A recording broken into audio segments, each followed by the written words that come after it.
बिस्मिल्लाहिर्रहमानिर्रहीम। भाई आप हजरात के सामने पिछले दिनों में दो बातें अहम रखी गई थी, लेकिन बातें तो दो थी, आप हजरात ने उसके 4-5 पहलू निकाल लिए।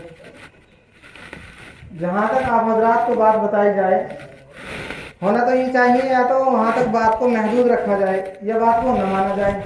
बेहतर बात तो ये है, लेकिन बातें दो बताई गई और पहलू 4 निकाल लिए गए। पहली बात हमने ये कही थी कि अगर इमाम से नागहाना कोई गलती हो रही हो तो ये जो आप हजरात के यहाँ मदारिस और मसाजिद के अंदर इमाम हुआ करते हैं, ये दर हकीकत आसमान से उतरे हुए कोई फरिश्ते नहीं होते। भाई बतलाई थी, सब जानते हैं।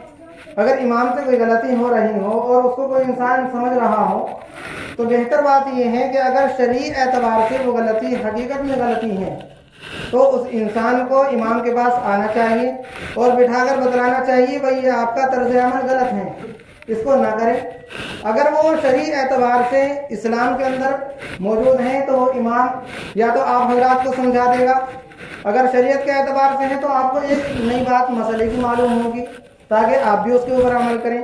अगर वाकई वो गलती होगी तो वो इमाम हो या मुदर्रिस हो मसाजिद का या कोई आलिम दीन हो तो वो उसको छोड़ने वाला बनेगा ताकि गुनाहों से बच जाए। तो दोनों का इसमें फ़ायदा। लेकिन इमाम को या इसी तरीके से किसी बड़े आदमी को उस गलती का एहसास न कराकर, उस बारे में न बताकर आवाम के अंदर उसकी बदनामी कराई जाए तो ये अच्छी बात नहीं है, अखलाकी बात ये बिल्कुल बात नहीं है।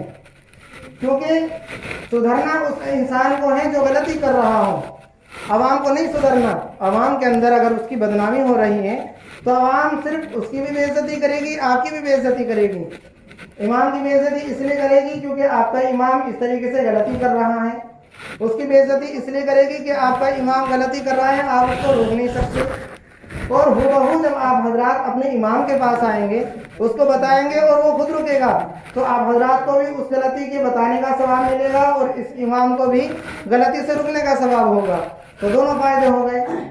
इसी तरीके से मैंने आप हजरात को बतलाया था कि अगर किसी से कोई इंसान गलती हो जाए किसी तरीके से भी तो उसके पास आए और आने के बाद बतलाए, भाई आपसे ये गलती हो रही है, तो ये अखलाकी मेयार के अंदर शामिल है। अगर आपसे गलती हो रही है तो बताएं भाई ये आपकी गलती है, बेहतर ये है कि आप उससे रुक जाएं। अगर वो नहीं मानता तो फिर उसके बड़ों से रब्ता करें ताकि बड़ों की बात जल्दी समझ में आ जाती है। फिर उसके बाद अगर वो बात नहीं मानी जा रही है तो अब आवाम के अंदर बताने की इजाज़त है ताकि उसको शर्मिंदगी हो और शर्मिंदगी और जलालत होने की वजह से वो उस अमाल को और उस गुनाह को छोड़ दे। तो कितना अच्छा तरीका है। लेकिन फिर भी उसका पहलू दूसरे तरीके से निकालना, आम तरीके से मुसलमानों को और इस्लाम को बदनाम करना, ये दर हकीकत नाअहली और नालायकी की बात है। दूसरी बात यह है कि हमने ऐलान ये किया था कि शादियों के अंदर डीजे वगैरह न बजाना, लेकिन साथ ही साथ मैंने ऐलान ये भी किया था कि मैं मदरसे के अंदर ऐलान कर रहा हूँ लेकिन मदरसे तक ही महदूद रहूँगा। लेकिन इसी तरीके से पहले महीने के अंदर शादी के अंदर डीजे बजाए गए, मैंने वहाँ किसी को अब तक नहीं कहा रात को